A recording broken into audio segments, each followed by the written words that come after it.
안녕하세요. 장동훈 변호사 랩 채널에 방문해주신 여러분 환영합니다. 일단 지난 시간에는 법인 파산의 실익에 대해서 총 3가지로 구분을 해서 살펴보았습니다. 첫 번째로는 이 법인 파산의 경우 법인 대표자의 관점에서 실익이 있었고요. 두 번째는 채권자의 관점에서 실익이 있었습니다. 마지막으로는 회사의 구성원인 근로자의 경우에 실익이 있었던 점에 대해서 살펴본 바 있습니다. 간단히 종전 시간에서 살펴보았던 각각의 이 대표적인 실익에 대해서 다시 한번 검토를 하겠는데요. 실익에 대한 점은 종전 동영상에서 한번 살펴본 바 있으니까 그것을 참조해 주시면 되고요. 이번 시간에는 간단하게만 다시 한번 살펴보는 것으로 하겠습니다. 지난 시간에 살펴본 법인 파산의 실익 3가지는 첫 번째로 법인 대표자의 관점에서 개별적인 변제 독촉으로부터의 해방, 형사처벌의 위험 감소, 즉 부정수표 단속법 위반죄, 그리고 근로기준법 위반죄 등에 있어서 이점이 있었습니다.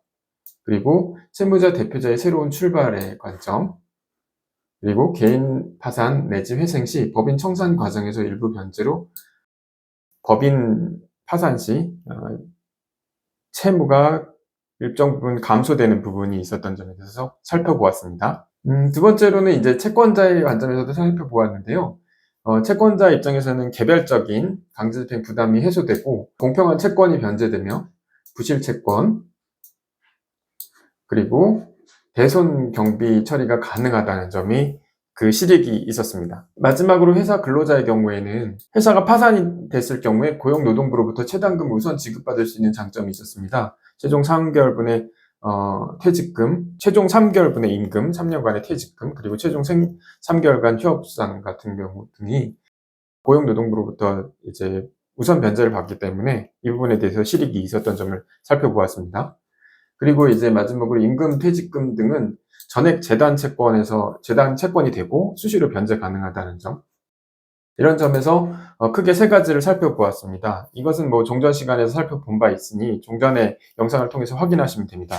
이번 시간에서는 그 중에서 이제 채권자의 관점에서 대손 상각으로 인한 경비 처리 부분에서 어떠한 실익이 있는지를 구체적으로 살펴볼 것인데요. 일단 대손 상각의 개념, 그리고 보다 구체적으로는 회사에 있어서 재무제표에서 중요한 부분인 재무상태표를 살펴보고 재무상태표를 구성하는 자산, 부채, 자본에 대해서도 살펴보고 그 중에서 대차대조표에서 자산을 구성하는 매출채권, 미수금, 대여금 이런 것들에 대한 정의를 살펴보도록 하겠습니다. 그리고 제일 중요한 것은 이런 매출채권이나 미수금이나 이런 계정에서 채권자 입장에서 채무자 회사가 법인 파산에 들어갔을 경우에 어떻게 이제 대손 상각이 되고 경비 처리가 돼서 결과적으로는 세금적인 실익이 생길 것인지에 대해서 구체적으로 살펴보도록 하겠습니다. 일단 재무 상태표를 먼저 살펴보도록 하겠습니다. 밸런스 시트라는 것인데 예전에는 흔히들 대차대조표라고 불렀었죠. 대차라는 것은 차변, 대변을 나눠서 차변에는 자산으로, 대변에는 부채로 뭐 이런 식으로 해서 계정을 정리하던 것이었는데 최근에는 이제 재무상태표, 오래전부터 이렇게 재무상태표로 이름이 바뀌었죠.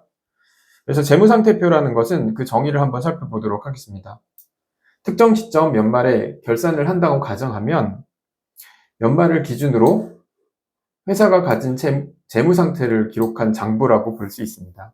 특히 대부분의 기업들은 12월 31일을 기준으로 연말 회계 장부를 정리를 하는데요. 따라서 그 연말을 기준으로 지금 현재 시점에서 회사가 가진 재무 상태를 표시하는 것을 말하는 것입니다. 재무 상태표에 있는 자산, 부채, 자본의 이제 구성을 한번 살펴보면 이 왼쪽에는 이제 자산이라고 하는 것이 기입이 되고요. 에셋이라고 하는 것이고요. 부채가 있고요. 그리고 자본이 있습니다. 자산은 이제 부채와 자본을 합한 것으로 두 개는 이제 같은 이제 합계를 하면 같이 동일한 금액으로 형성이 될 수밖에 없습니다. 특히나 이제 부채는 타인 자본을 말하는 것이고, 이 자본이라는 것은 이제 주주를 말하는 것이고, 자기 자본이라는 것을 구체적으로 말하는 것이죠. 그래서 지금 오늘 살펴볼 것은 이제 이 자산을 구성하고 있는 매출 채권, 그리고 미수금, 마지막으로 대여금, 뭐 이런 계정을 살펴보고 이 의미가 무엇인지를 살펴보고, 마지막으로 이런 것들이 우리로서는 이제 자산 계정에 기입된 것인데, 이 채무자 입장에서는 만약에 이제 채무자가 법인 파산에 들어갔을 경우에는 이 매출 채권이나 미수금이 대손 상각이 되게 되고 비용 처리가 되는 부분이 있는데, 이런 부분들을 간단하게 살펴보고자 합니다. 매출 채권이란 무엇인가? 일단 그 정의를 한번 살펴보도록 하겠습니다.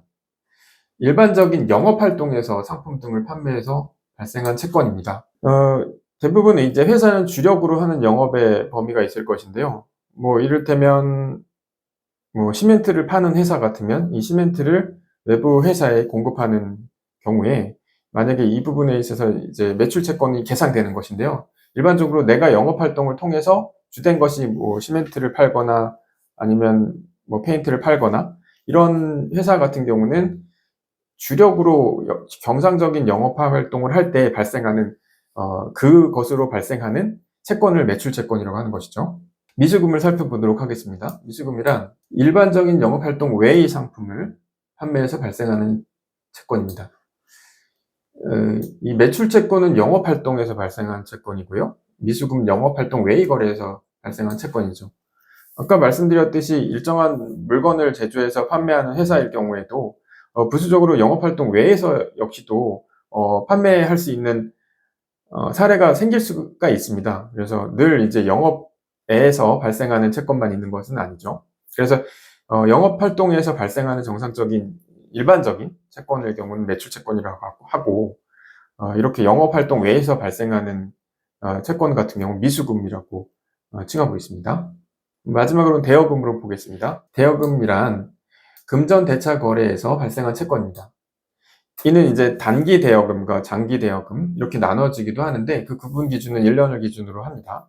그래서 단기 대여금 같은 경우는 1년 이내의 금전 대차에서 발생한 대여금을 말하는 것이고, 1년 이상의 금전 대차에서 발생하는 대여금은 장기 대여금으로 구분을 해서 이렇게 구분된 계정으로 정리하게 됩니다. 이런 채권의 경우에 있어서는 일정 부분 영업에 있어서 손실이 발생할 경우를 예상을 해서 대손 충당금을 일정 정도 기입을 해두고 이 부분으로 반영을 하게 되는데요. 대손 충당금에 대해서도 한번 용어를 살펴보도록 하겠습니다. 대손 충당금이란 기말 채권 중에서 회수가 불가능할 것으로 예상되는 금액을 미리 예상 설정한 금액입니다. 즉 손실이 발생할 것 같은 채권을 대손 충당금 계정으로 미리 기입해 두는 것이죠. 이렇게 대손 충당금을 표시하는 이유는 연말에 있는 채권의 실질 평가액을 측정하기 위해서 못 돌려받을 금액, 즉 회수 불가능한 이제 불능할 것 같은 추산액을 미리 재무상태표에 반영하기 위하여 만든 것입니다. 예를 들어서 이제 기말 채권을 1000이 있다고 할게요. 기말 채권이 1000이 있다고 보죠. 이때 이제 거래처가 파산할 것 같은 경우에 있어서 미리 이제 700만큼은 손실이 발생할 것 같다 라고 이제 생각을 한다면 이 700 정도를 대손 충당금으로 미리 설정을 하고 해당 기간의 대손 상각비로 인식하는 방식입니다.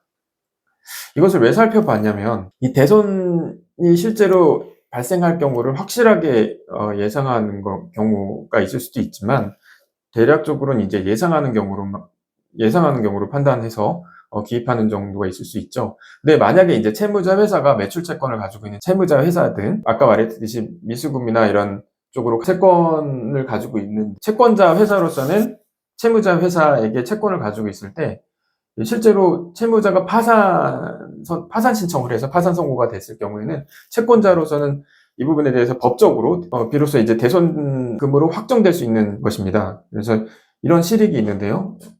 실제로 채무자가 파산 선고가 진행이 돼서 채권자로서는 대손금으로 확정될 수 있다는 것이죠. 즉 비용 처리가 가능하게 된다는 것입니다. 이때 대손 충당금으로 계상된 것이 있으면 이를 회계 처리를 하고, 만약 대손 충당금보다 큰 금액의 대손이 발생을 했을 경우에는 대손 상각비로 비용 처리가 바로 가능하게 됩니다.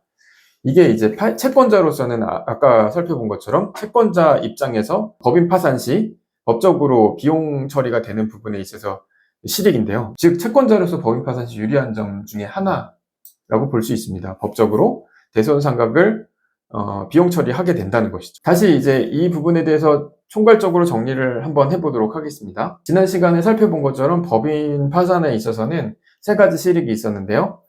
법인 대표자의 관점에서 여러 가지 이제 실익이 있었고요. 그리고 채권자의 관점에서 오늘 살펴본 채권자 회사의 입장에서의 실익입니다. 그리고 마지막으로 근로자의 입장에서의 실익이 있었는데요. 채권자 관점에서는 지난 시간에 살펴본 것처럼 다시 살펴보면 개별적 강제집행 부담이 해소되는 실익이 있고요. 그리고 이제 채권자 간에서 공평한 채권이 변제된다는 실익이 있죠.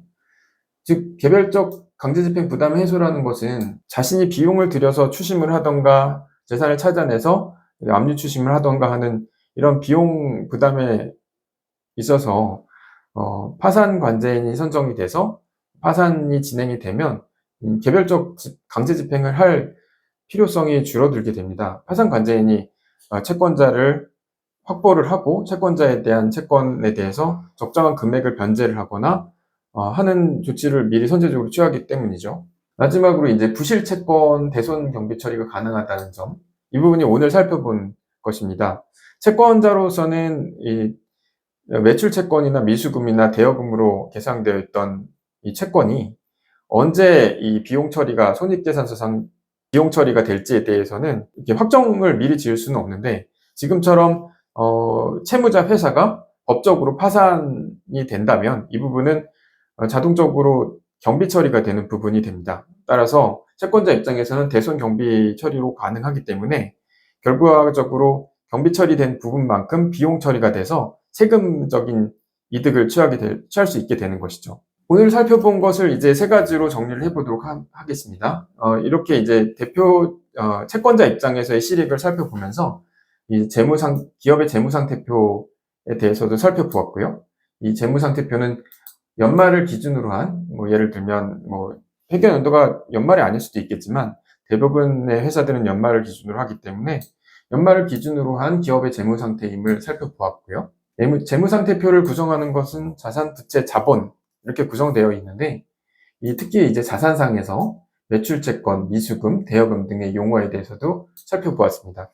이거는 영업에 있어서의 구분과 영업 외의 부분, 그리고 그 기간에 있어서 부분으로 다 나눠질 수가 있게 됩니다. 채무자 회사가 법인 파산에 들어간 경우에는 채권자는 대손상각을 할 수 있는 실익이 있습니다. 즉, 채권자 입장에서 법적인 비용으로 처리가 가능하게 된다는 것이죠. 이 점에서 채권자의 경우에는 채무자 회사의 법인 파산으로 인해 비용 처리된 만큼 세무상 이득을 취할 수 있는 이점이 있습니다. 이상 재무제표와 재무상태표를 통해서 법인 파산 시 채권자 입장에서 어떤 실익이 있는지 살펴보았습니다. 이상 장동원 법률 랩이었습니다.